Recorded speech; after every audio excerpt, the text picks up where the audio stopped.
ladies and gentlemen. We are the Millie Goats, and somebody is messing with our stuff again. Holy smokes. What is all this color change nonsense? At least I got the intro figured out. It is episode 414, July 12th, 2026. So let's be the first to wish you and yours a happy National Pecan Pie Day.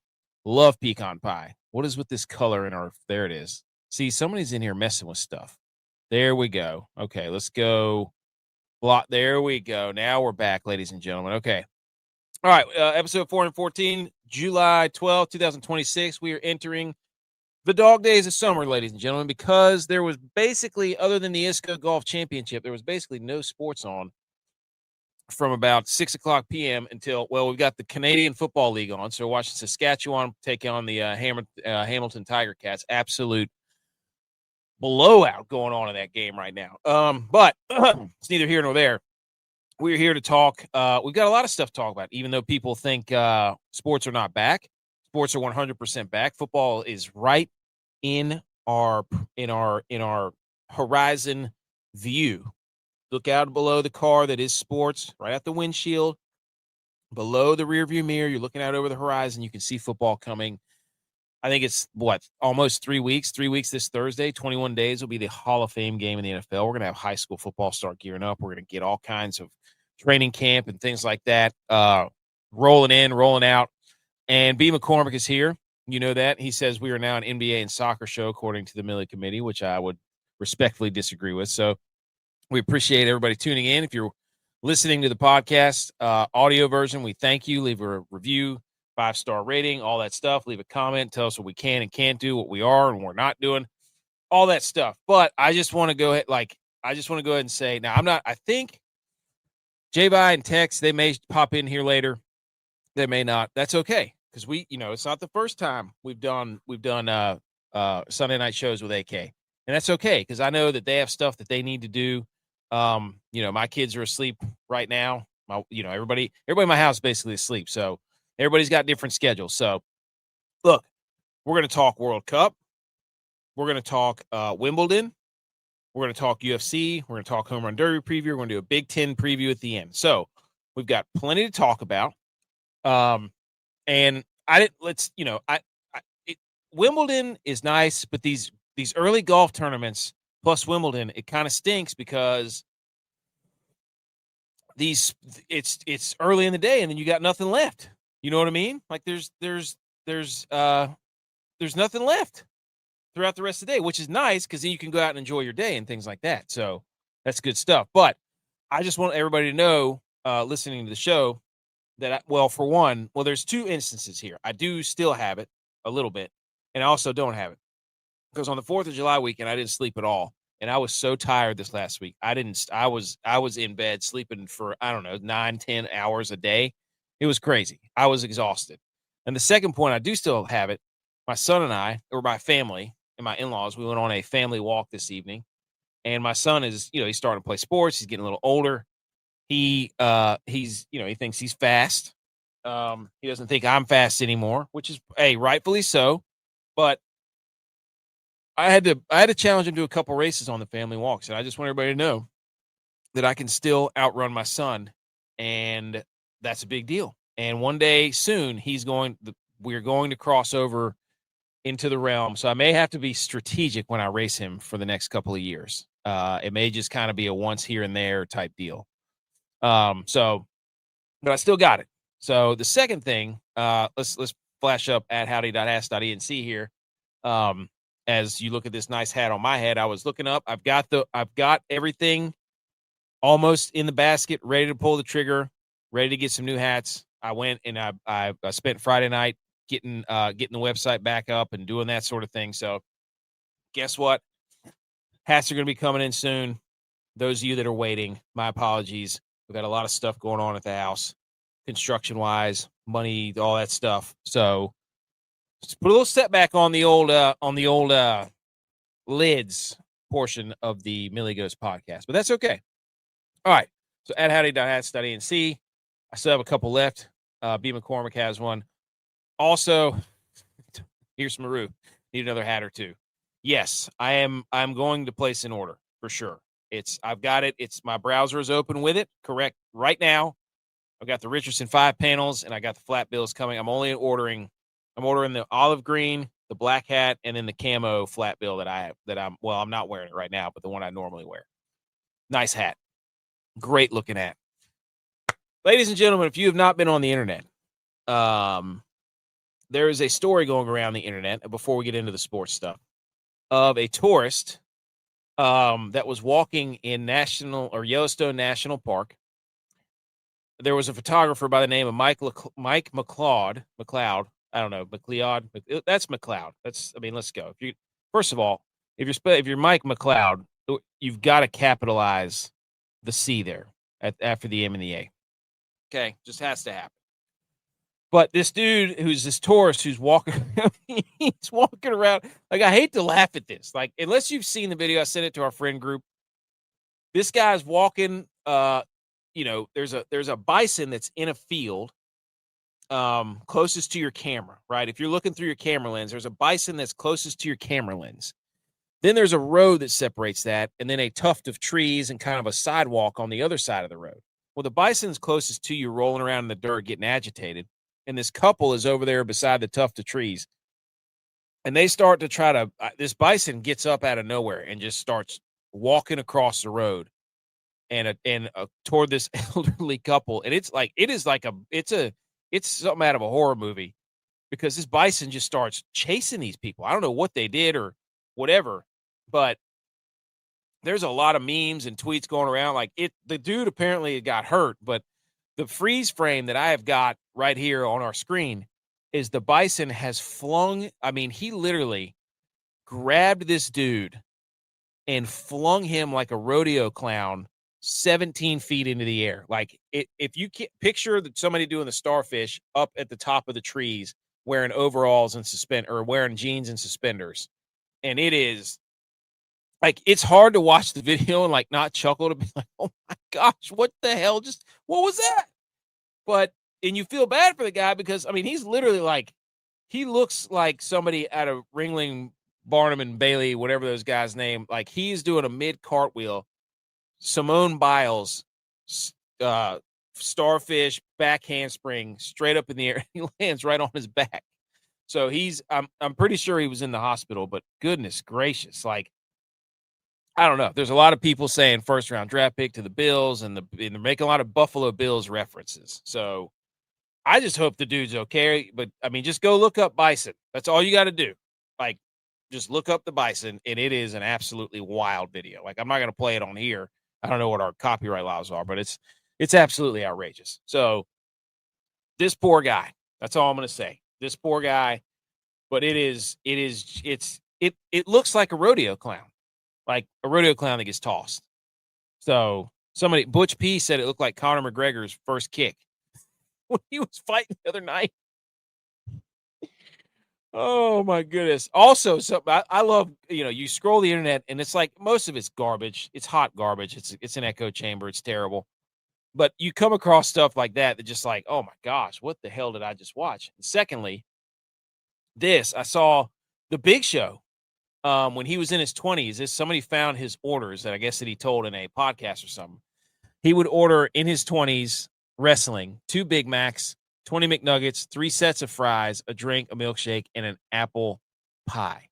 And at Taco Bell, he would get two 10-packs of tacos. I remember those, by the way. I don't even know if they do those anymore at Taco Bell. At White Castle, he would get 40 sliders. Estimated he was probably eating about 12 to 13,000 calories per day in his 20s. I feel like there should be people that have there's enough streamers and influencers. If I wouldn't poop and puke my guts out, I would do this. But I haven't had McDonald's. I don't remember the last time I had McDonald's. I haven't had Taco Bell in years. I don't remember the last time I even had I don't think I've ever had White Castle. So some of this stuff I just couldn't eat. If I eat I just ate hot wings tonight for dinner. Shout out my wife. And I'm probably gonna get heartburn tonight. So that's okay. But eating this, somebody's got to try to do this. This seems like an easy fantasy football punishment. The loser gets to pick one of these three things and just have at it. So I love seeing stuff like that. All right. Everybody hang on and let's salute some stuff up in here. If I can find all of our stuff here. What a show we've got. What a show. Everybody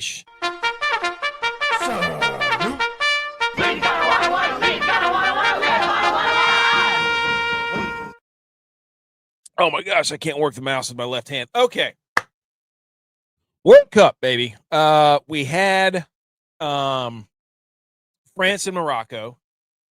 That happened on July 9th, which was Thursday. And dude, this whole World Cup, man. This whole World Cup, you hate to see. You hate to use the word. You don't want to say the R word, rigged, right? There's a couple of instances where you're just kind of like turning your head like, did they want the best four teams? I mean, we know FIFA's got a history, but you know, France and Morocco, I cannot remember. I remember watching it, but it was early in the afternoon on Thursday. I was freaking exhausted, but I did watch the game. I can't remember. But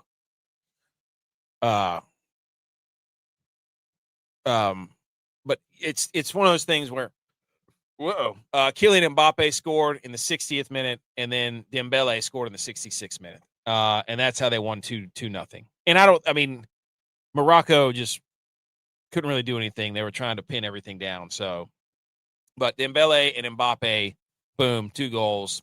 France is an absolute wagon. So, I didn't really take many notes from that game, but the second game, Belgium and Spain, like that was pretty much. I mean, it was 2-1. That game was fun to watch, but at the end, I think it was close to I think it was the 71st minute.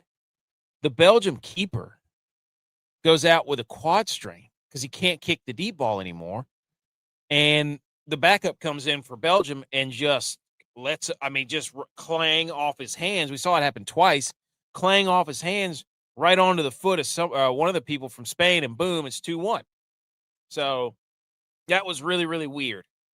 It's like, that's another thing where you're like, okay, the keeper had to go out because he can't kick it deep. Like, it's the World Cup, dude. This Yamin Lamal or whatever that guy's name is, there's a lot of talk about that guy. But I've watched him, and he said before the game, like, he gets better as the tournament goes on. I'm like, I know he looks like his footwork's really crazy, and I'm not a big soccer guy, so I'm just saying this. I'm saying this with my football eyes. But I just have not been like, oh, that guy's something, you know. That guy that scored 2 goals against U.S. That's the guy who scored for Belgium.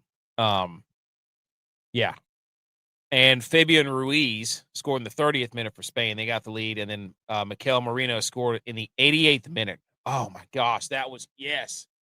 I thought we were going to get free soccer there. I was waiting for it. I was on Friday. I remember it now. So the equalizer was in the 41st minute for De Ketelaere, whatever his name is. Guy with the great hair. And then they scored in the 88th minute off that juicy rebound. I remember that now. Oh, my gosh. Merino. There you go. So Spain gets it. And then we get Norway and England. And very matched, very evenly matched. Jude Bellingham or whatever his name is? Is that his name? Jude Bellingham? I think he scored twice. Yeah, Bellingham. That's what it was. He scored the first goal in stoppage time for the first half, and then the game-winning goal in extra time, the 93rd minute. And Norway scored in the 36th minute, take the lead 1-0. And then they had a goal waved off because of a pushing foul on Holland. And then the way that England scored the second goal was off the cable. It clearly changed direction. And then they said it shouldn't have done. You know, FIFA was like, oh, we investigated. It didn't happen. Whatever. So, wait, who is this? Oh, Ponce's here. He says you're talking to yourself. Oh, I don't, dude, I'll talk. You don't know me. That's your problem, Ponce. You don't know me. I will talk to myself. But anyways, So that was a is this rigged? Did they want the top 4 seeds through? They got Spain, questionable goalie leaving the game at a really weird time. Second goalie comes in, punches it right into the middle of the field. England, ball goes off the camera wire. Boom, right onto the foot of an English player. They go down and score a goal. And then the Norway coach takes out Holland at the end of the game. I don't know. There's a lot of questionable things that make you think possibly soccer rigged. But that's, whatever. But the games were great. I will say that because, again, the Spain and Belgium game came down to the very last minute. Norway and England went into extra time. And then so did Argentina and Switzerland, where Messi wasn't that great. And then Switzerland got hosed. They had that one guy get thrown out from a red card. He got 2 yellow cards. I can't remember what the hell his name is. I don't even know what does that mean? ER alert. Sorry, ER. I'm not sure what that means with the 3 bars. Is that like a middle finger? Could be. Who cares? But yeah, Argentina poured it on late because Switzerland got put down to 10 players because of the red card. So, it's a bean. What does that mean? What's a bean? What's the emoji is a bean? Oh, it comes through on like 4 parallel lines on mine. Does that mean like wiener alert? Hey. But Argentina, Switzerland, that game went into stoppage time last night or extra time. And that's in Argentina. Oh, that goal by that guy I don't know. I can't remember what his name was. Goodness gracious. He hit an absolute burner right into the top corner. Yeah, it was absolutely sick to take the lead. And then they scored late because they had nothing else left. So yes. Julian Alvarez, that's what it was in the 112th minute. He hit that nice curler from the top left corner of the box right into the upper 90. It was phenomenal. That was a beautiful goal. Like I don't even care if you are a soccer person. If you're just a sports person, when you see from behind the goal or behind where he kicks it from, and you can see it curve through all the defenders, it was phenomenal. So Switzerland was just outmatched. They did a great job to get into overtime to give us free soccer. That was incredible. So absolutely beautiful.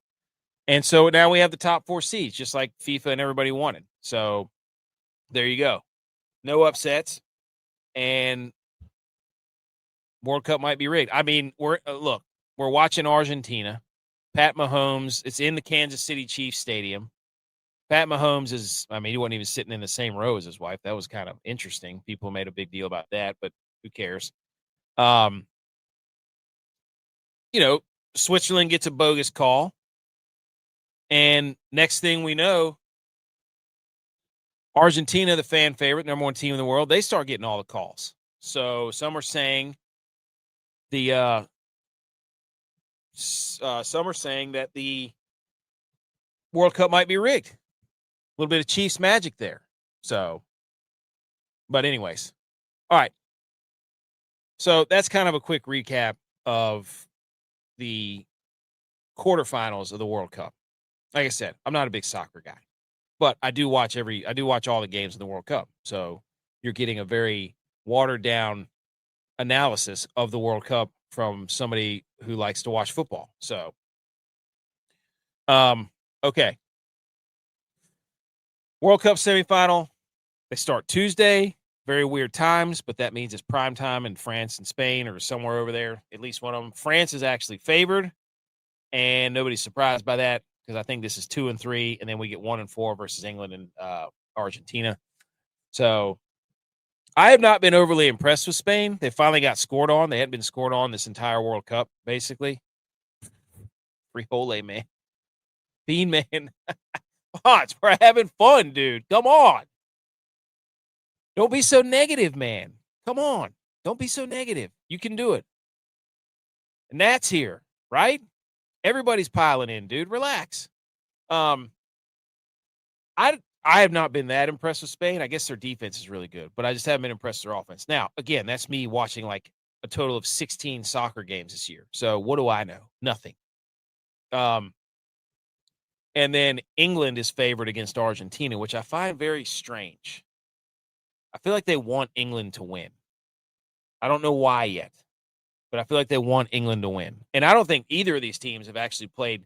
I think England's played better than Argentina, just from my personal viewpoint. But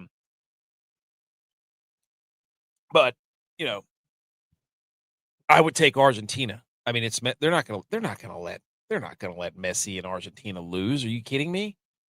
I don't know. I would take Argentina. They know it. I mean, they're the Chiefs. They just hang around, keep the game close, and all of a sudden they turn it on. And if the game gets tight, the other team falls apart, and they just capitalize. That's what teams that win a lot of championships do.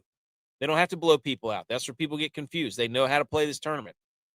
They won it last time. So this was the FIFA says, quote, no peak on the graph to suggest the ball hit a camera cable in the build-up to England's goal. Norway was fuming in their position, backed up by replays. Under the rules, play should have been stopped. So that's what I was talking about. The Norway versus England match, where clearly you watch the goal. The goalie has a goal kick and he kicks it up. It goes up and then it hits a cable and dies right onto somebody's foot from England. And then they come off down the left side and boom, there you go. There were some sick goals.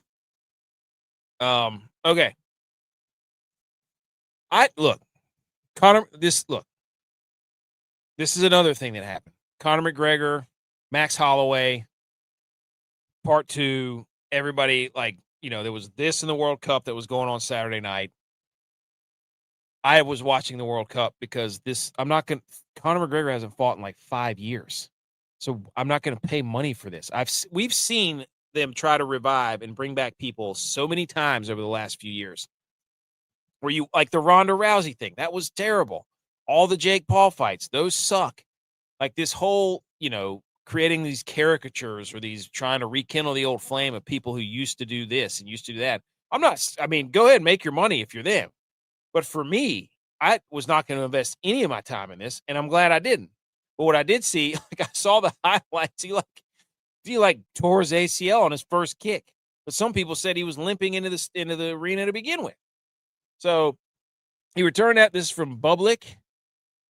He returned to the UFC after 5 years, blew out his knee before the fight even really started. Referee stopped it almost immediately. Max Holloway got the TKO because he jumped up to go to kick him and his knee collapsed like Robert Griffin III's back in the playoffs back in the day. Shout out RG3. And then from that point, he was just laying around trying to kick. He looked like he was doing a Pure Bar ab workout, just doing bicycle kicks over and over and over again. The entire fight lasted 69 seconds. He threw one kick and went straight to his back. Holloway beat him with the exact same injury 13 years after their first fight. And then Holloway called for a trilogy fight right after. Wait a minute, dude. He said that after of course Holloway wants it because he just go out there and fight for a minute and make $15 million. Of course. If you're Dana White and all these people, there is no way. I wonder what the box numbers, I wonder what the rating, if this was the SEC, they would be doing a ratings review across social media. As if you look at the ratings. This is the most watched UFC fight in history. You get all kinds of SEC, ESPN graphics telling you how much they love this. But he wanted a third fight. Of course, Holloway did. You can't blame Holloway. He's like, yeah, I'll go out there and watch him, dislocate his ankle next time and then just collect my $20 million. What are we doing? So if you watch this fight, clearly you're upset. If you bet this fight, you're upset. And if you bet McGregor, you're really upset. Because I don't think any of the books are going to give you any of your money back. But that's exactly why I invested no time in this. I just saw this, I saw the highlights and I saw this summary and I was like, what? That is terrible. Because didn't the Ronda Rousey fight last about the same thing? I didn't watch that one either. So I think the last fight I actually bought was the Fury versus who's the guy that wore like the Master Shredder suit? Wilder. That's what it was. Fury versus Wilder. So, but anyways, there you go, McGregor. Have at it. Okay. Some more sports that happened early today. Wimbledon, ladies and gentlemen. Jannik Sinner, back-to-back, defends his title. Sasha Verev got hurt sometime. I think it was either his knee or his quad. I think in the third set or fourth set. I don't remember. But this guy owns the grass, dude. This guy, get this man a Scott's Turf Builder sponsorship, I'm sure, because get him, some sort of, Lowe's sponsorship or something. There's a lot of controversy. I'm not a tennis guy. Again, these are sports that are on that I just turn on and I watch because it's a championship. I'm a sucker for championships. So he beats Sasha Verev after he smoked Djokovic. And so Sinner does it again. But there's a lot of controversy because he was suspended for something. But it was a very good first two sets, and then he just kind of took over. But I'm telling you, Sasha Verev got hurt. So, but we need Alcaraz back as well. That's what needs to happen. We need a big three. We had Nadal and Federer and Djokovic and Andy Murray. And now we need our big three back in tennis. Okay. But shout out for Sasha Verev for stepping up.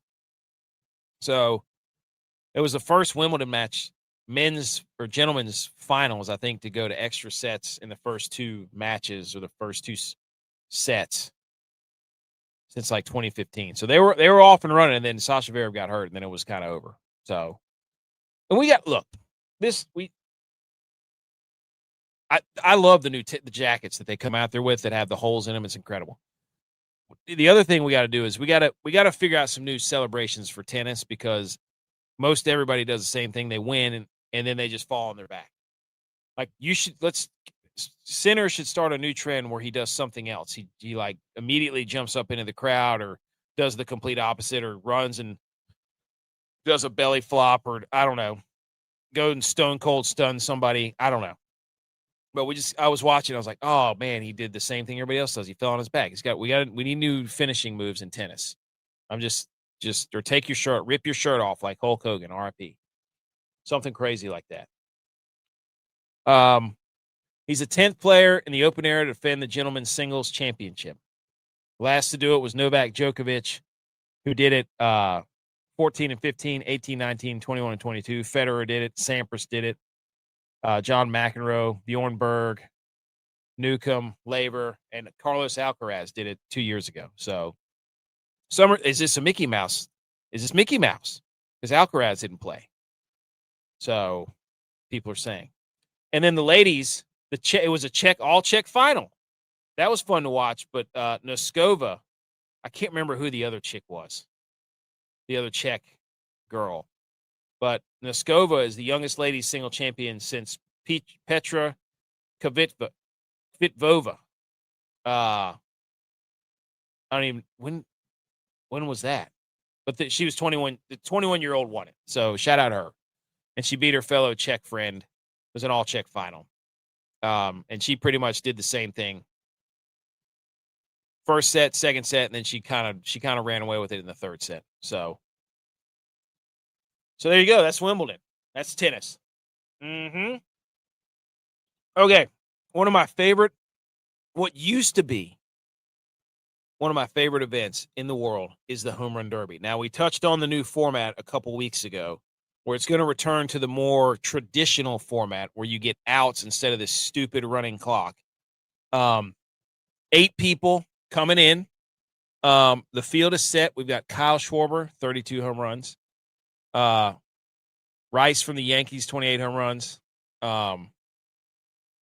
Junior Caminero, Jordan Walker, Munetaka, Murakami, Jack Caglianone, Bryce Harper, Wilson Contreras, and Ben Rice, like I said. So Caminero's got 27 home runs. Walker's got 22. Contreras has 20. Harper has 20. Murakami has 20. Caglianone, 15. but he was on the Italian team for the World Baseball Classic. He played at Florida, I'm pretty sure. He's built to play in this event. So the two Philly guys, obviously the Home Run Derby, the All-Star game is in Philly, so they have two Phillies guys. Who's going to get the most boos? That's what we should do here. Like, who's going to get the most boos? Like, that's the question. I would imagine it's probably going to be the Yankees guy, maybe the Cardinals guy. But I love this event just because it's like the halfway point of summer. It's like, oh, everything, football's coming, all the other sports event in. You get a nice little, oh, look at this awesome event on a Monday night, home run derby, people hitting absolute tanks into the night sky. It's incredible. So the reason is because 33 years ago today, I feel like I remember watching this. Ken Griffey Jr. hit the warehouse during the home run derby at Camden Yards in Baltimore. That I remember watching that. He had the backwards hat. Like Ken Griffey Jr. was the mid to late 90s into the early 2000s. That was the peak of the home run derby. It was incredible. You turn it on and you just watch these guys hit bomb after bomb. The rounds would last like 2 hours. It was incredible. The favorite, Kyle Schwarber, I don't know. Followed by Junior Caminero, then Jordan Walker, then Murakami. I look. Jack Caglianone for the Royals is a guy that I would put the money on at plus 550. He's young, and he is just an absolute tank. I don't know that Schwarber just – I don't know. I don't know if Schwarber's going to be all about it. I know that Philly and the home crowd wants him to be all about it, but I don't know. But they gave him 2 chances with Schwarber and Harper. So we'll see. But I love this event. It's incredible. Okay. Move to golf here, ladies and gentlemen. Scottish Open, 24-year-old Tom Kim. Been over 1,000 days since he won a golf tournament. Scratch that off the list. 17 under. He played good golf all weekend. I didn't get to watch much of this because it was on in the morning. So I watched some of it. Shout out Tom Kim, Link Style Golf. He's got his 4th PGA Tour victory, the most tour wins before the age of 25 by a non-American since 1970. Rory had 6. Sergio Garcia had 5. Tom Kim had 4. Hideki Matsuyama also had 4. So there you go. Tom Kim turning it on. Love this stat from Ryan Barath. He said Tom Kim is just the 2nd player on the PGA Tour in 2026 to win using a blade putter. The other is Matt Fitzpatrick. Shout out Blade Life. If you're a rollerblader, you understand. But also, if you like, this is the putter I use. You don't need all those ones that look like, some sort of snowman, some sort of elaborate, what's the lady from Alice in Wonderland with the spades and the looks like it, some sort of science project. Just get it. They call it the flat stick for a reason, not the flat stick with all the bells and whistles. Just make it flat, blade up. That's all I'm going to say. And also, big news, Scotty Scheffler can't play on the road. Well, I take that back. He won the Open Championship last year. So, yes, he can't play on the road this year. But he did get a new haircut. Like, I think that's what people that was his first missed cut for the first time in 78 events. It was the longest active streak on tour. Now, Matt Fitzpatrick has the longest cut streak. So, he was at 78. I think Tiger was like almost double that, maybe more, close to it. The last time he missed the cut was 1,428 days ago at the 2022 FedEx St. Jude Championship. That's crazy. Huh. I wonder if his family came with him. I don't know, but he got a haircut. And some are saying that, hey, shouldn't have got that haircut. Not me, but this is what I think that's Us Weekly. So, but anyways. So the Scottish Open, we gave you a five golfer parlay. Okay. We do that every tournament. Make the cut parlay if it allows, unless it's a signature event, then we do like a top 30 or 40, whatever. Not important. But we gave you Tyrrell Hatton, Bob McIntyre, who finished third. Wyndham Clark had a good week. Andrew Putnam made the cut. Our guy from Norway, Christopher Wrighton, let us down. I thought we had an alliance with Norway. It's one of our most popular videos talking about Norway. Guess not, ladies and gentlemen. Unfortunate that the Norwegian would let us down at such a crucial time right before the British Open. So unfortunate, but the Make the Cut parlay has missed. All right, let's do this. So that's pretty much ring around. Why do I have see? I've got horse racing on the TV, ladies and gentlemen. Horse racing. I like watching Wimbledon. That's a fun, especially when the finals are good. I like watching Wimbledon. Like, good stuff. But yeah, we've got horse racing going on the TV right now. Like, we're in trouble, guys. If you can't say the name right, what's it matter? It's true. But yeah, so let's look. B. McCormick, it's time to do it, my friend. Time to do it. Hit the button. Football. Yay. Football on the horizon, ladies and gentlemen. A little bit of football news before we get into our Big Ten preview, where we pick over-under win totals. And today it's a committee of one. Normally I have Tex or J.U.Y.S or somebody else here to rein me in on the proclamations that I will make regarding the Big Ten. But we spent a lot of time on Wednesday talking about the NFC South. Here's some news out of the NFC South. Wide receiver Tet McMillan failed to show up to one of his own kids' camp hosted by Flex Work Sports. A lot of families showed up, only to be disappointed by the complete lack of communication. He canceled the camp back in February, is what he claims. Look, dude, second-year wide receiver. I bet it was a misunderstanding, but still. You're supposed to be one of the franchise guys, dude. First-round pick. Can't be canceling your camps. Can't have it. That's a real shame, dude. What you need to do, some PR. You need to throw another camp. And make this camp even better, where the winner gets like a cash prize. Maybe not a cash prize, but maybe they get to, you need you need something, you need some PR. Like, you need to do another camp or another competition or have all these kids out to be on the sideline, or you know what? Let them play, work your magic, let them play a game at halftime. Figure it out, dude. You cannot be going into the season with this bad juju. You can't have it. David Tepper is probably furious.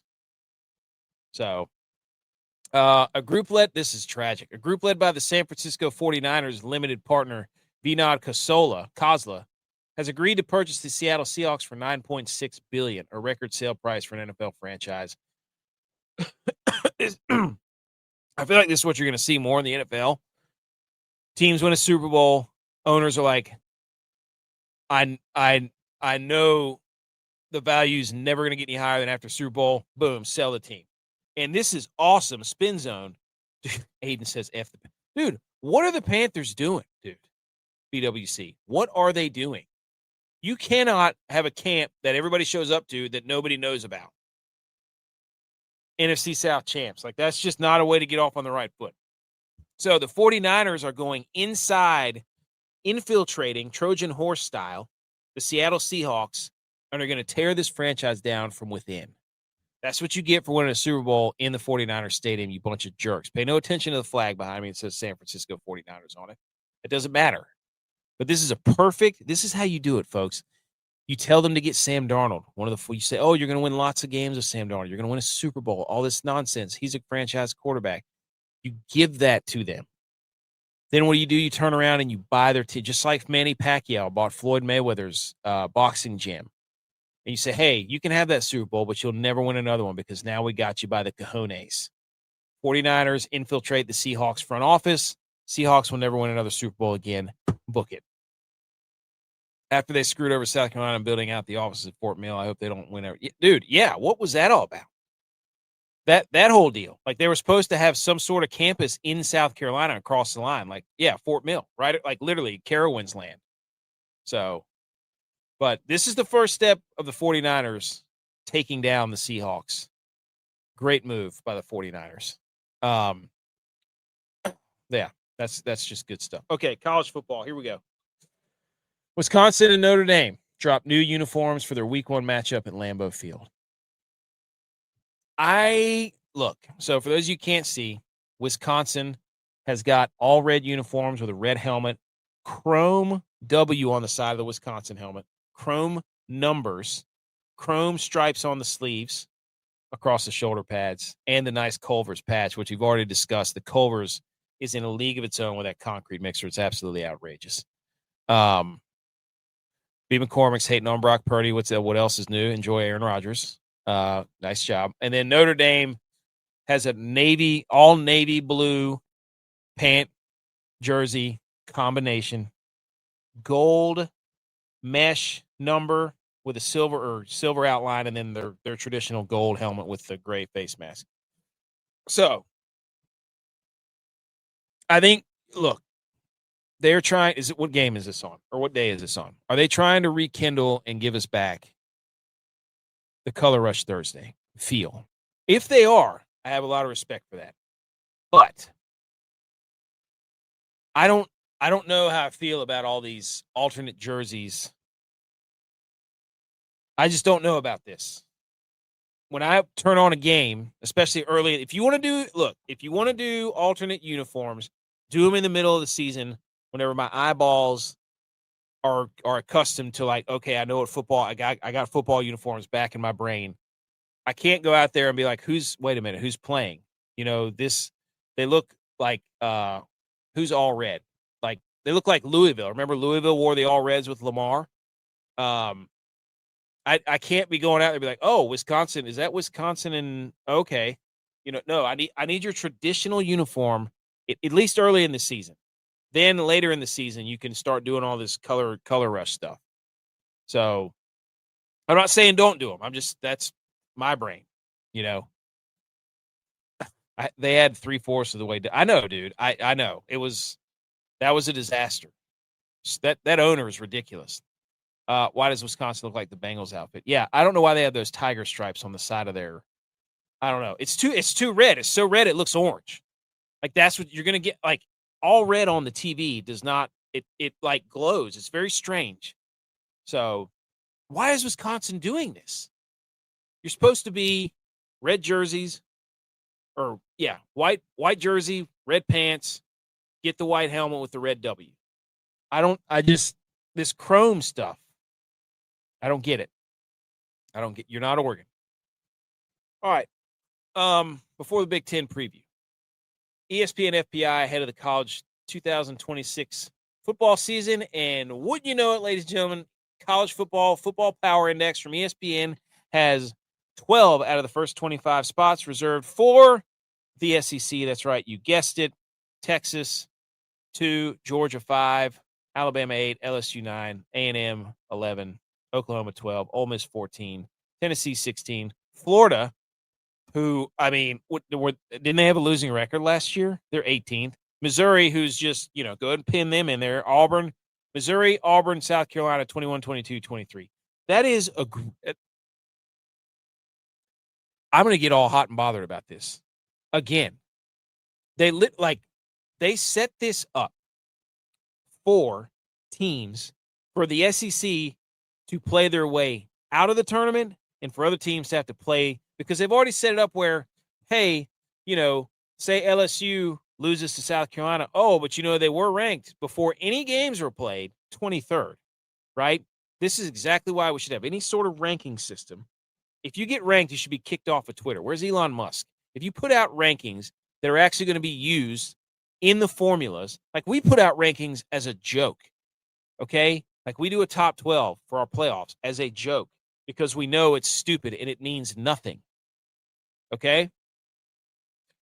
these rankings actually go into the formula of like, oh, the preseason rankings. This is where they had, the SEC has 12 teams out of their 16 in the preseason top 25. Well, yeah, don't you think the conference with the deal with ABC and ESPN, you don't think that the ESPN executives don't want their teams in the games that are meaningful across the course of the season so that they can go back and do exactly what they do with every other sport they put on ESPN and say, look at the ratings. They're the highest ratings since da-da-da-da-da. Yeah. Yes, they have an interest when money is involved. It's so stupid. There is no way 12 out of the 16 teams of the SEC are top 25. There's just no way. They've got Indiana at 6. Indiana hasn't lost a game in like 2 years. It's infuriating, right? So they're like, oh, football power index. Here comes the SEC. You know what's coming up next? The strength of schedule, right? Oh, this is going to make their strength of schedule so everybody can go back and be like, well, look how hard the SEC. It's a gauntlet, the SEC. Look at their strength of schedule because of these stupid rankings. A football game has not been played yet, and they're already claiming hypothetical wins. It's pathetic. It's awful. It is the worst. I can't stand it, dude. It's like they set everybody behind the bar. Be like, hey, you have to play catch up to the SEC, right? It's infuriating. So, lo and behold, here comes ESPN strength of schedule, toughest schedules. 1, 2, 3, 4, 5, top 5, 6, 7. The top 7 of the toughest schedules are the SEC. There's 1, 2, 3, 4, 5, 6, 7, 8, 9, 10, 11, 12, 13, 14, 15, 16 of the top 20. Is that every team in the SEC? Wait a minute. 1, 2, 3, 4, 5, 6, 7, 8, 9, 10, 11, 12, 13, 14, 15, 16. I am pretty sure there are 16 teams in the SEC. Are there in the SEC football conference? There are every. Oh my God, dude. I didn't even realize. I counted this up beforehand, and I just now realized what had happened. The SEC has 16 of the top 20 toughest schedules. Every single team from the SEC has one of the toughest schedules in the country. What a hack job, dude. Why is this allowed?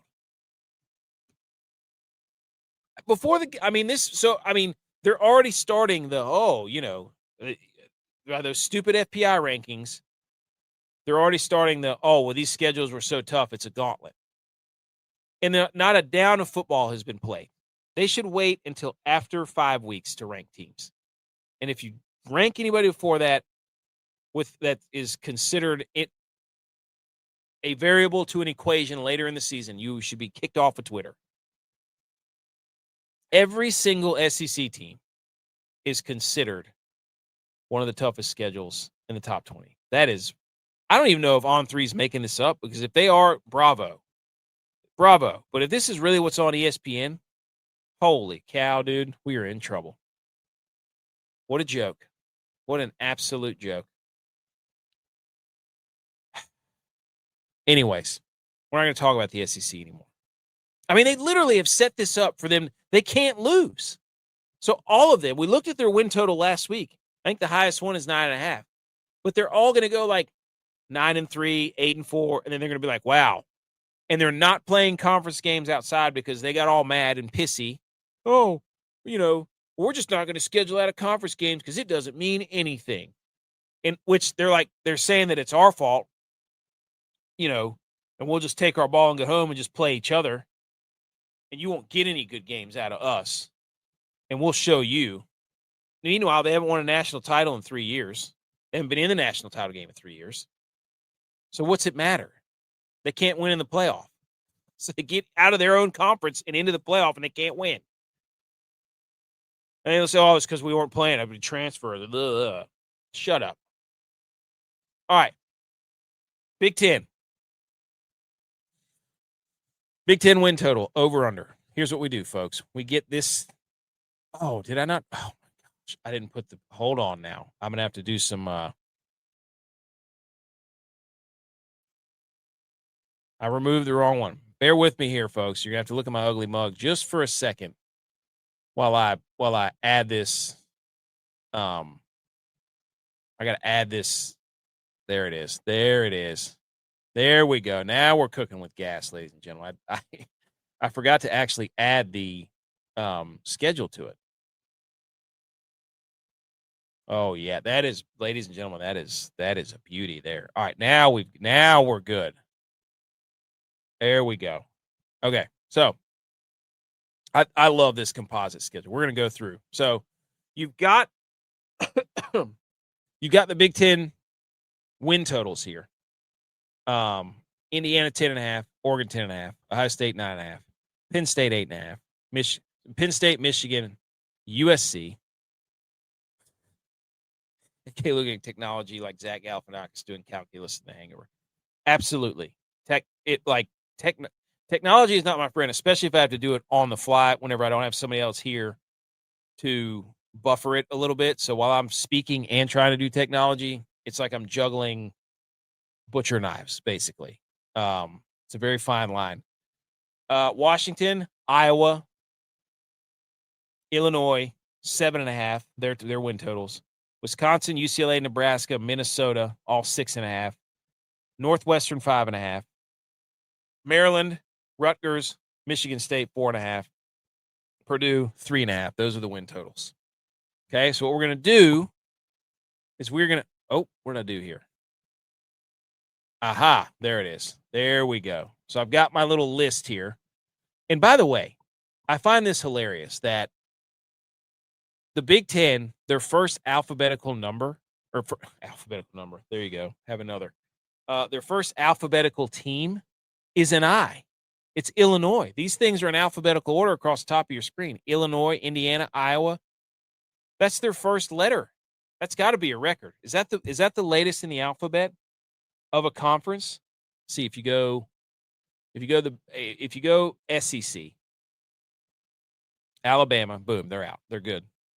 If you go ACC, you've got Clemson, so that's a C. There's probably another one that I'm missing. The Big 12 has Arizona. So, yeah, the Big 10 out of the Power 4 conferences has the latest letter in the alphabet to start their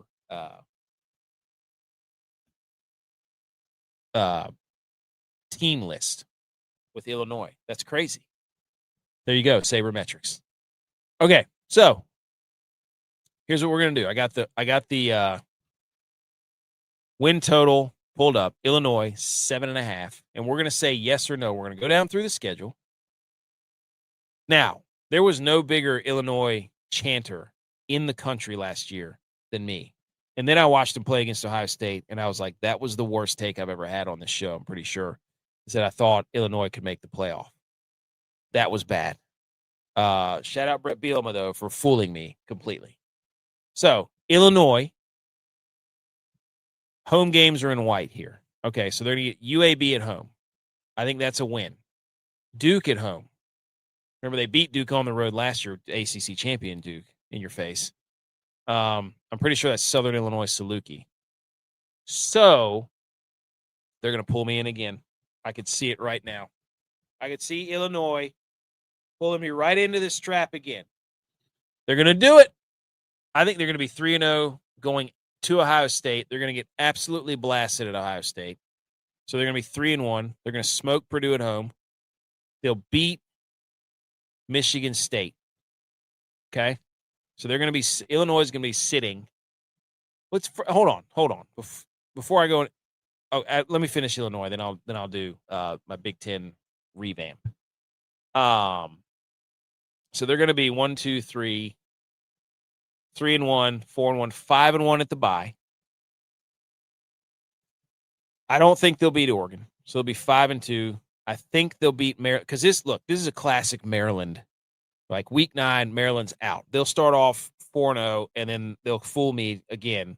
Like the best bet in the world is Maryland 4-0, like to have 4 wins by week 5. So they'll be 5. They'll be 1, 2, 3, 4, 5, and 2. They'll beat Maryland, be 6-2. They'll beat Nebraska 7-2. They will UCLA. They'll be 8-2. Not. Oh my gosh, do I have? I'm going to say 9-3. I think Illinois is going to finish 9-3. They don't have to play Michigan. They don't have to play Washington. Like, they've got a favorable schedule. I would not be shocked. Okay, so right out of the gate there we go. Illinois, I'm back in. Illinois, I'm back in. Let's ride again, baby. Yes, for 9-3. Let's go. Dang it. I'm going to put this graphic out later. Dad, blame it. They're definitely going to get past their win total of 7.5.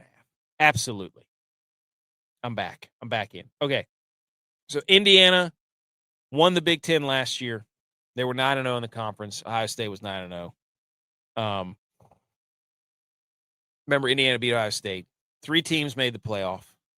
Michigan was 9-4. USC was 9-4. Iowa was 9-4. Illinois was 9-4. So Washington was 9-4. So your top 5 were Indiana, Ohio State, Oregon, Michigan, USC. A little bit of shakeup in the coaching degree.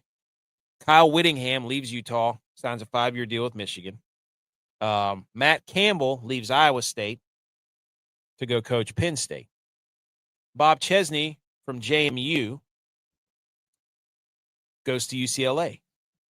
Pat Fitzgerald, who got booted out of Northwestern after he was there for 17 years. He was a great coach at Northwestern.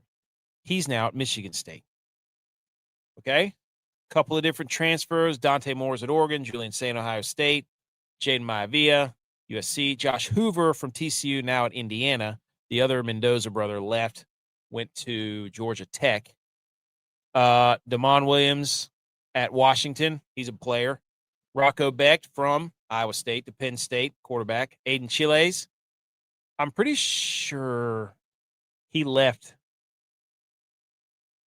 Michigan State because that Oregon State was at Michigan State, the coach. Caden Hauser at Illinois.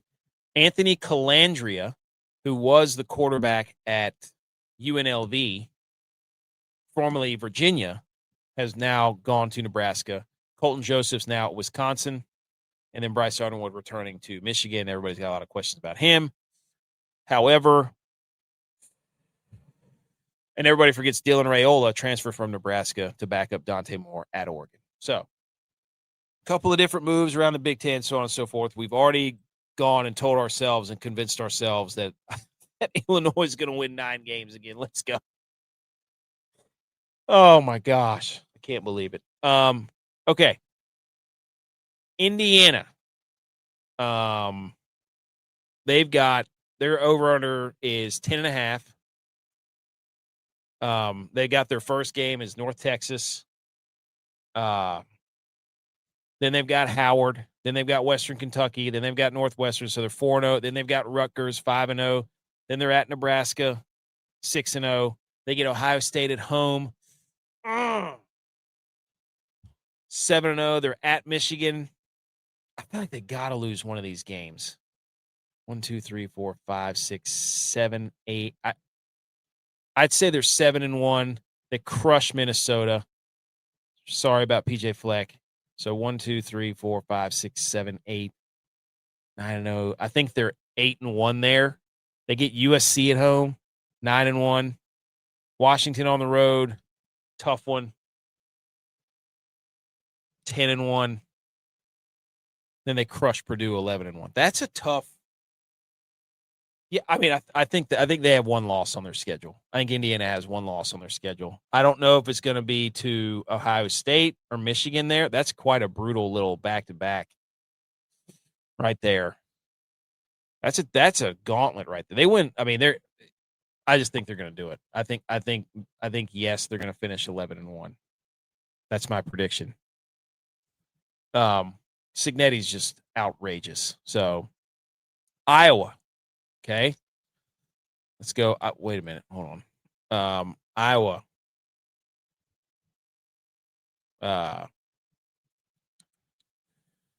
Let's see. They're going to get Northern Illinois and then Iowa. God, you loved it. Look at this. Look at Iowa's schedule to start. This is beautiful. This is a classic Iowa schedule right here. Whoops. You get Northern Illinois, you get Iowa State, you get Northern Iowa. So they're doing the whole let's save money on,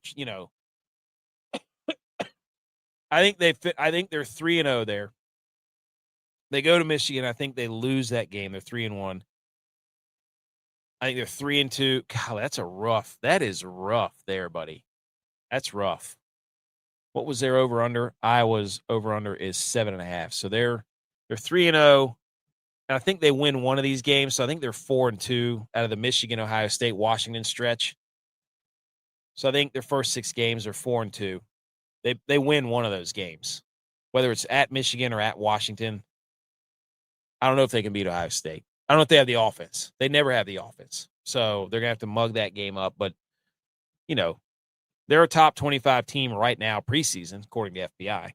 So, so they come out of the bye. They're 4-2.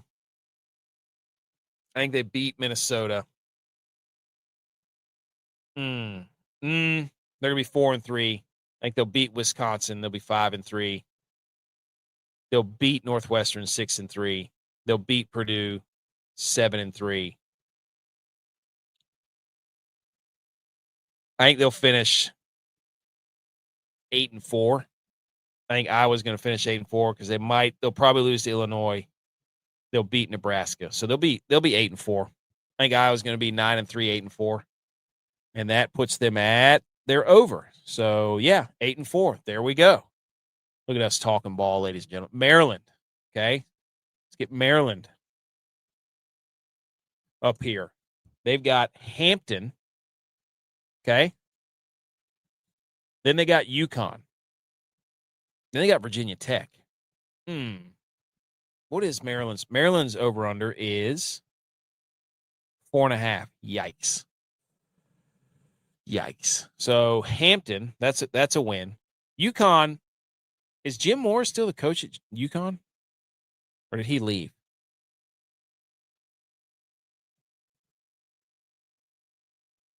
Did he leave? Jim Moore? Oh, that's right. He went to Colorado State. I knew he left to go somewhere. So Jim Moore no longer at UConn. So that's kind of a lateral. I don't understand that, but maybe he just didn't like living in Connecticut. Who knows? So now that changes things for a little bit there. So Maryland's going to be 1-0.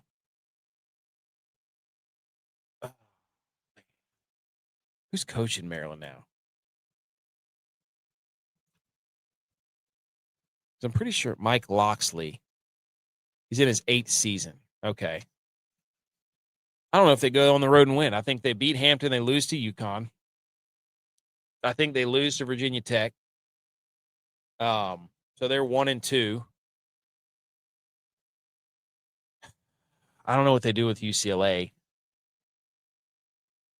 I think they beat UCLA. So they're 1-2, 2-2.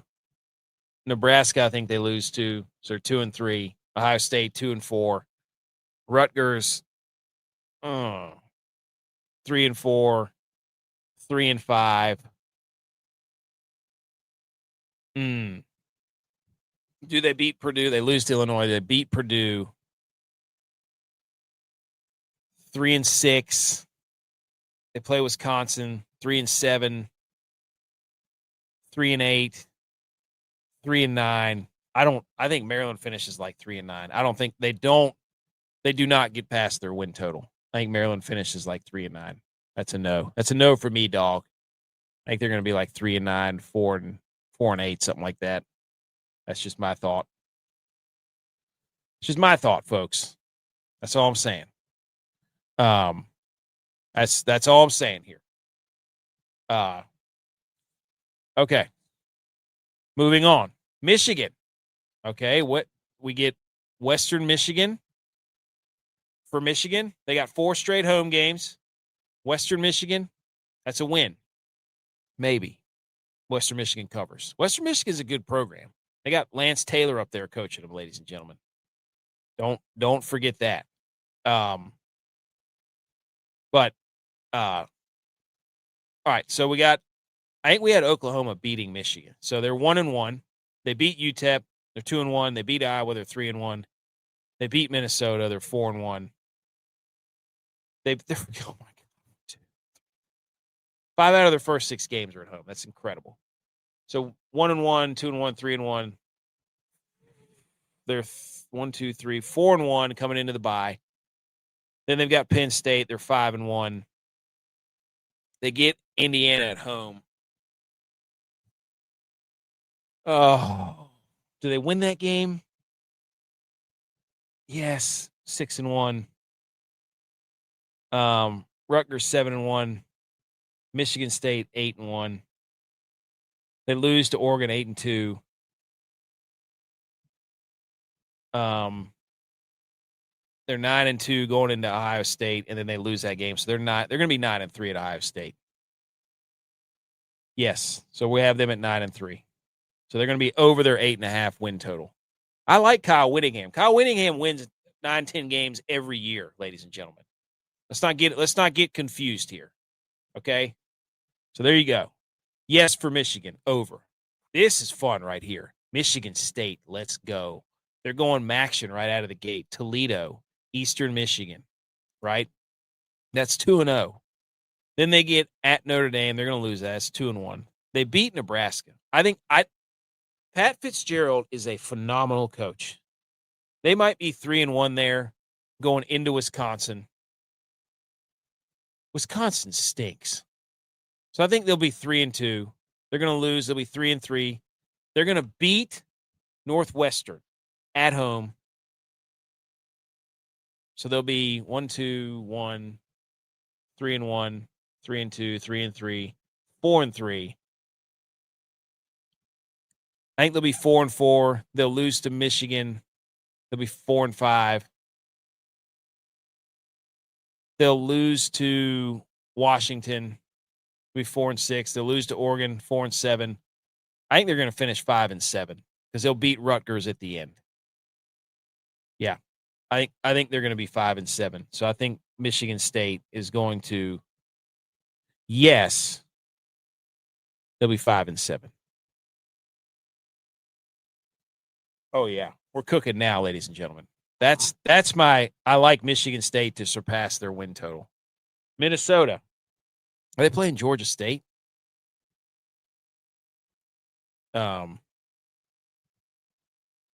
Looks like they're playing Georgia State right out. No, they're playing Eastern Illinois. They look like a Georgia State Panther. I don't know why. They're going to win that. They're going to beat Mississippi State. They're going to beat Akron. They're going to be 3-0. Their win total is Minnesota is 6.5. So they're going to be 3-0. They're going to lose to Washington. They'll be 3-1. They'll lose to Michigan. They'll be 3-2. They'll beat Purdue. They'll be 4-2. I can't remember what we said. They're going to are they going to beat Iowa or not? I can't remember. They'll be 3-0. They'll be 4-2. I think they're going to be 4-2 there. Actually, they'll probably be 3-3. They're not going to beat Mississippi State. They'll be 3-3. They'll be 3-3. They'll lose. I don't know. Minnesota versus Iowa is crazy. They'll be 3-3. They'll be 4-3. They're going to beat Iowa. They'll lose. They'll be 4-4. 5-4. 5-5 against Penn State. 6-5. I think they're going to finish 6-6. I think Minnesota is going to finish 6-6. I'll be shocked if they don't. So I don't think they're going to hit their win total. Dang, that's a shame. 6-6. I think they. I got to remember how I'm saying all this. I think they're going to lose to Wisconsin. Okay, Nebraska. They're going to play Ohio, Bowling Green, North Dakota. I think they're going to be 3-0. I think they're going to be 3-1 after that game. I think they're going to beat Maryland. 1, 2. There's 18 teams in this, so I'm gonna pick up the pace here a little bit. But This is so much fun. I love this. This is great. So Nebraska is going to be 3-0. They're going to lose to Michigan State. They're going to beat Ohio, Bowling Green, North Dakota. They'll lose to Michigan State. They will beat. No. Yes, they'll beat. They'll be 4-1. Then they'll beat Maryland. They'll lose. They'll be 4-2, losing to Indiana. Then they'll be 4-3, losing to Oregon. Then they'll be. I think I'll give them a win against Washington, 4-3. So they'll be 5-3. Illinois, they're going to lose. They'll be 5-4. They'll beat Rutgers. They'll be 6-4. They're going to lose to Ohio State. They'll be 6-5. And then they're going to be 6-6. They're going to lose to Iowa last game of the year. So Nebraska, no, they're going to be 6-6. There you go. No. Get out of here, Nebraska. Northwestern. They play. This is a who's the coach at Northwestern? Is the coach at North? I already looked this up. I might have. David Braun. Yeah. He was offensive coordinator for a while. Like, yeah, he was part of the Chip Kelly stuff. So they get to play South Dakota. Yeah.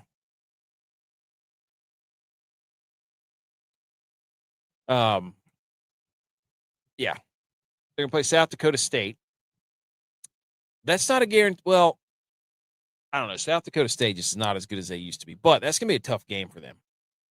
So they're going to play South Dakota State. Then they're going to play Colorado. So I think they're going to go 1-1 in those. Okay. They're going to lose to Indiana. They're going to be 1-2. They're going to lose to Penn State. They're going to be 1-3. They're going to beat Ball State. They'll be 2-3. They're going to lose to Michigan State. They'll be 2-4. They're going to beat Rutgers. They'll be 3-4. They're going to lose to Oregon. They'll be 3-5. They're going to lose to Iowa. They'll be 3-6.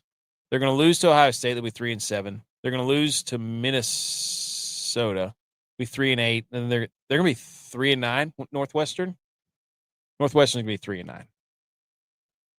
No, they're not going to win. They're not going to hit their win total of 5.5. They're going to be 3-9. Mark it down. Boom. Man, I am not. This whole bottom half of the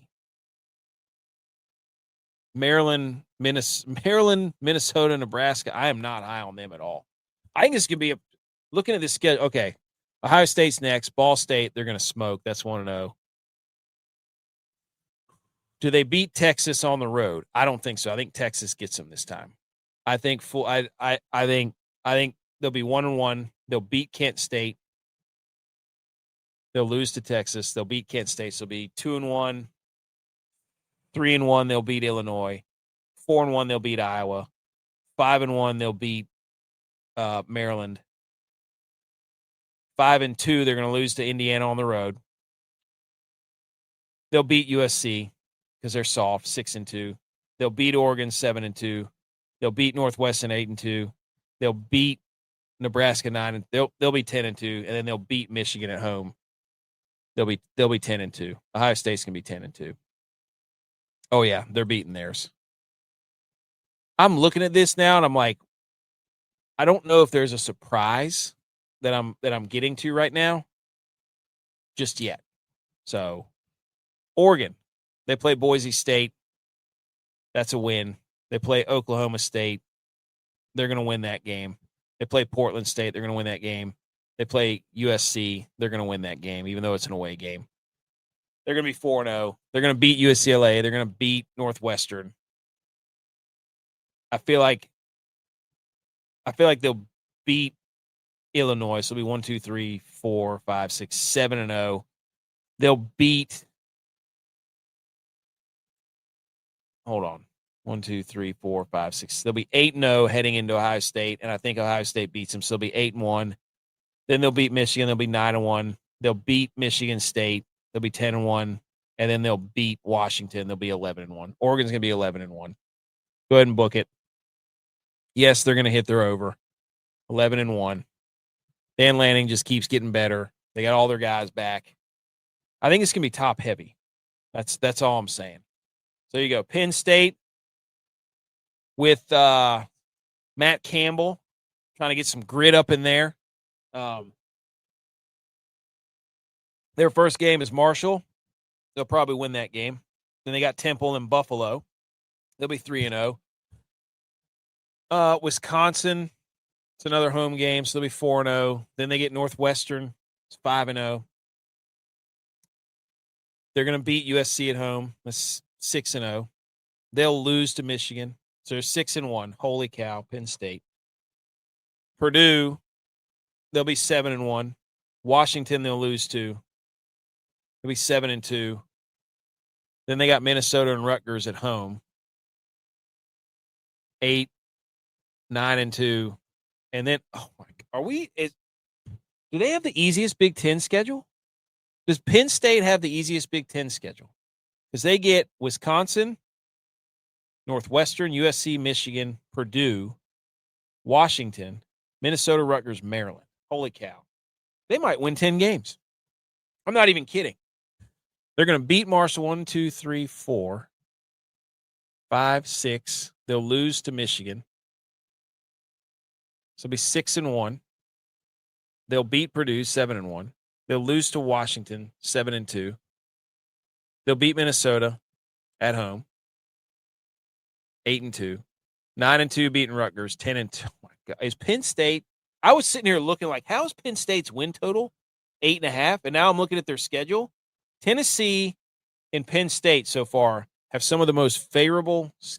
I can't give them that. I can give them 9-3, but they're definitely going to beat their win total. Wow, Penn State might go 10-2. Purdue. Purdue is going to play. Their over under is 3.5. So they get Indiana State. They'll win that game. They get Wake Forest. They're not going to win that game. So they'll be 1-1. They get UCLA. They'll be 1-2. Then they'll play Notre Dame. They'll be 1-3. Then they're playing Illinois. They'll be 1-4. Then Minnesota and Washington. Purdue might win one game. It'll be one. They'll have one win. 1, 2, 3, 4, 5, 6. They'll be 1-6 going into the bye. They'll lose to Penn State 1-7. They might beat Maryland. That's 2-7. They'll lose to Iowa. It's 2-8. They'll lose to Wisconsin. 2-9. Purdue might. Then they lose to Indiana. 2-10. Purdue's going to be 2-10. So no, they don't get it. No. Get out of here, Purdue. No offense. 2-10. There you go. Rutgers. They get UMass. Then they get Boston College. What's Rutgers over under? 4.5. They'll beat UMass. They might beat Boston College. That's 2-0. Then we'll get USC. They're going to lose that game. So that's 2-1. Then they get who is that? Howard. They're going to play Howard. So they'll be 1, 2, 3-1. 3-2 because they'll lose to Indiana. Then they go to Maryland. Maryland's going to beat them. So they're going to be 1, 2, 3-2, 3-3. Can't remember if we said Northwestern was going to beat them. 3-4.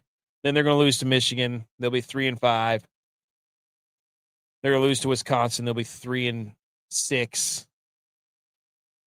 3-7 after they lose to Nebraska. Then they'll lose to Penn State. 3-8. The best I could see Rutgers doing is 4-8. 4-8, I think. So no, they're not going to hit it. They're going to be 4-8. Watch it. Check it. Well, they'll start off like 3-0, like they do every year, and they'll get me all in, and I'll rank them really high about beating everybody, and then. So no, they're going to be 4-8. Rutgers. That's a shame. UCLA. They're going to play Cal first. So they're probably going to lose that game because freaking JP, whatever that guy's name is, the quarterback, the lefty, Sagapula Tulele or whatever his name is. That dude's electric. So UCLA is going to lose to Cal. So it'll be 0-1. They'll beat San Diego State. They'll be 3-1. They'll beat San Diego State, Purdue, and Maryland. They'll be 3-1. Then they'll lose to Oregon, 3-2. Then they're going to go Wisconsin, Michigan State, Nevada. So UCLA is going to be 3-1, 3-2. They will beat Wisconsin. They'll be 4-2. They'll lose to Michigan State, 4-3. They'll beat Nevada, 5-3.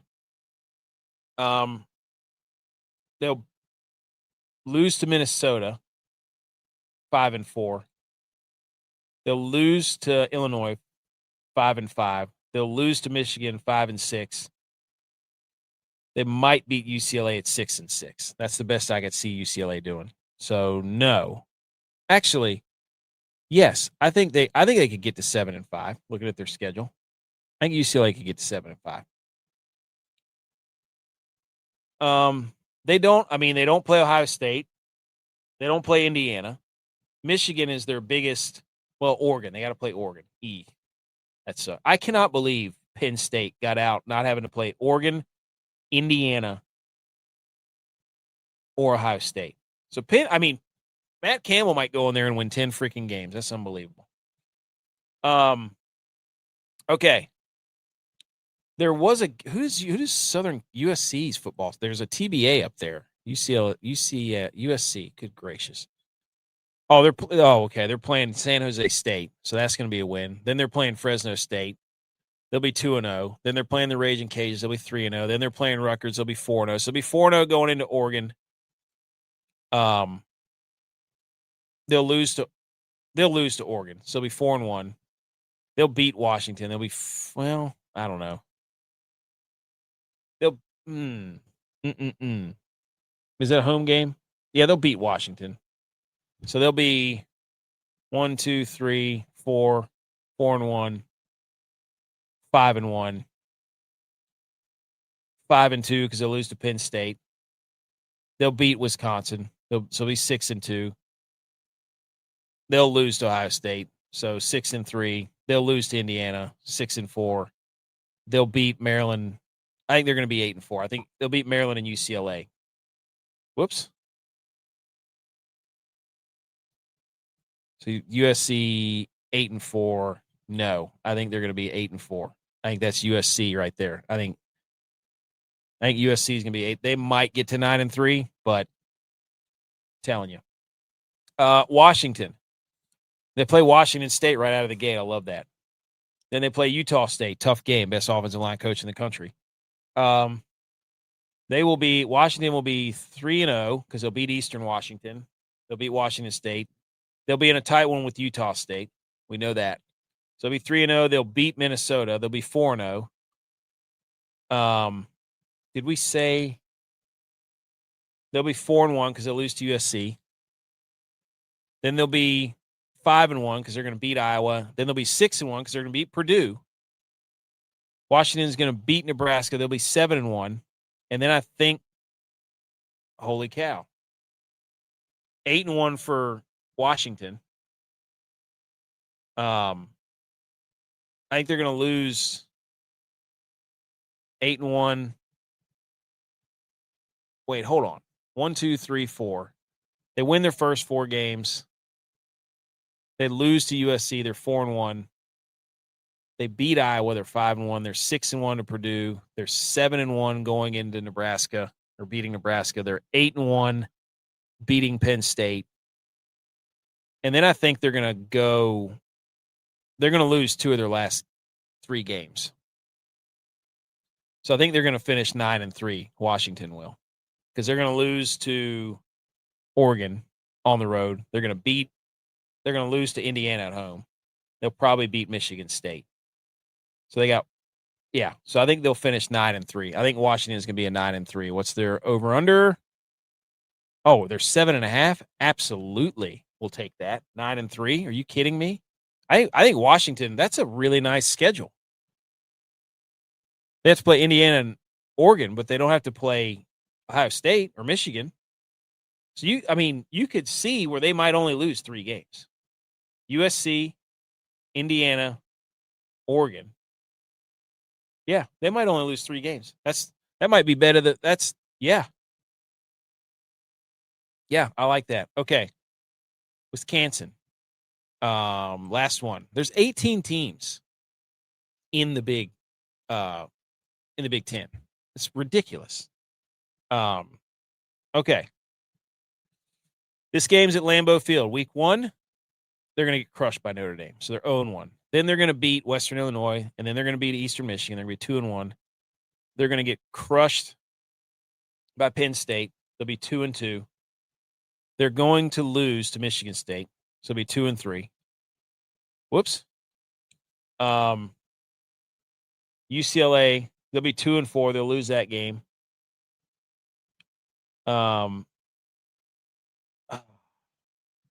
This is tough. 0-1, 2-1, 2-2, 3-2, 3-3 at UCLA. Wisconsin, they're not going to beat USC. They'll be 3-4. They're going to lose to Iowa. They'll be 3-5. They'll beat Rutgers. They'll be 4-5. They'll beat Maryland and Purdue 6-5. They'll finish 7-5, I think, Wisconsin. Yeah. There you go. 7-5 for Wisconsin. And then Luke Fickell will get fired. So there's a lot of top heaviness. And I think it's because of the way that when you look at the schedule for the Big Ten, I think that's just the way it falls, right? Like I'm sitting here looking at that, and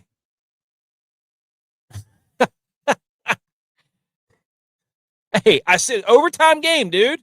Overtime game. Shout out to all the Cougars where they are out there. They love the show, Millie. Yes, right, D. McGregor. I love looking at this. This is so much fun. Now, the problem with doing this, like when you put up the composite schedule, is you need to write down what you did with all those, but I just can't remember. But I'm just going down and being like my first gut reaction. Like you look at with Washington, Penn State have such nice schedules, except for the end for Washington. But Penn State plays nobody. They play Michigan. That's it. Washington's a good team too, but they got no Oregon, no Illinois, no Ohio State. And you look at Illinois. It's another one of those things. It's like, yeah, they're going to lose to Ohio State. But outside of that, in Oregon, they could win 9 or 10 games. It's you don't know what you're going to get out of UCLA with Bob Chesney. So, I don't know. It's just so much fun to look at these schedules. It's beautiful. It's phenomenal. So there you have it. So, what does that mean? Is we have 1, 2, 3, 4, 5, 6, 7, 8, 9, 10, 11 of the Big Ten teams achieving their overs. Michigan State is going to be the one at the bottom, but the rest of these guys, I don't know. I just don't see it. I think it's going to be a lot of top heavy where Indiana, Oregon, Ohio State, Penn State, Michigan, Washington, and Illinois, they're going to be home run derby is going to be the home run derby winner is Jack Caglianone. That's who it is. B. McCormick. Plus 550 or something. He's young. He's built like an abs. No. We're not doing Junior Caminero. Not going to happen. Caglianone. I've said it. But anyways, I just love looking at the schedule. It's just beautiful. All right. Anyways, that's Big Ten breakdown. We'll get that. We'll get the official results out. Okay.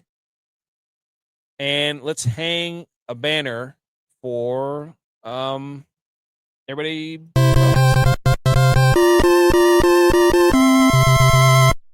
You did it! Congratulations! Okay, hang the banner brought to you by Fourth Quarter Performance. Go to fourthquarterperformance.com. Promo code GOATS20 gets you 20% off your creatine, your protein, your BCAAs, your super greens. Hang the banner for the Hurricanes owner, Carolina Hurricanes owner. They won the Stanley Cup, and Tom Dundon's decision to have his wife and 5 children engraved on the Stanley Cup has completely backfired. Should the NHL change the engraved? See, like, this guy is, I don't get it, dude. I don't understand. I I don't understand what this guy. I mean, clearly he's a very cutthroat business guy where he's running the Portland Trailblazers all weird and doing all that weird stuff with the money and not letting people's late checkouts and, but to put like a 4 and 5-year-old on the Stanley Cup whenever most dudes, I would love to get NHL perspective on this, but it just has set the internet on fire. Like people don't even touch trophies. Like people can't even touch the cup unless you're out partying with the cup, but like players don't even touch it that haven't won it. So it doesn't make any sense why this guy would just engrave his family members' names on there. I don't know. It's just, I don't know. I don't know. I don't know the whole story, but apparently he left off an equipment manager, Bobby Gorman, who's been with the Canes since they were the Hartford Whalers in 1976. So I don't know. It's just weird. Like they've got. So I guess his kids are in a primary school in Dallas, and the team won in Raleigh. I wonder how the Carolina Hurricanes fans feel about, or not fans, but actually the players feel about this. I don't know, man.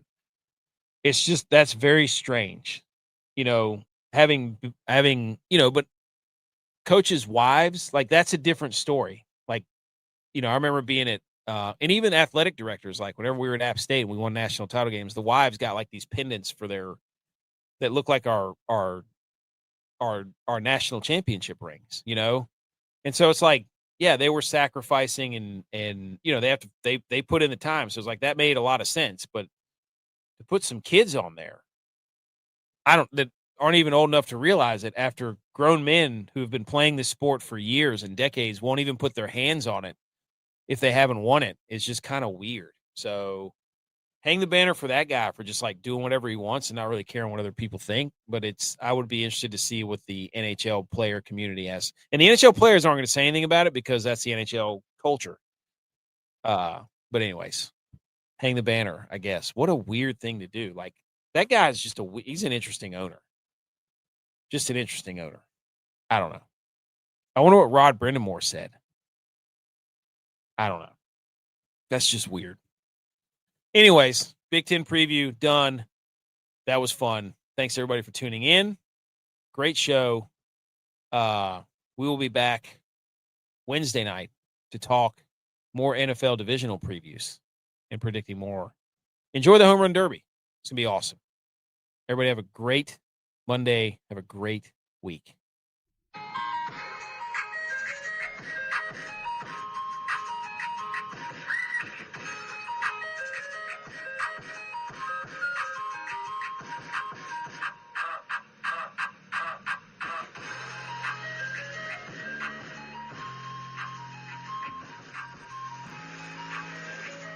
Good to see you too, B. McCormick. Have a good Monday, dude. Thanks for tuning in, buddy.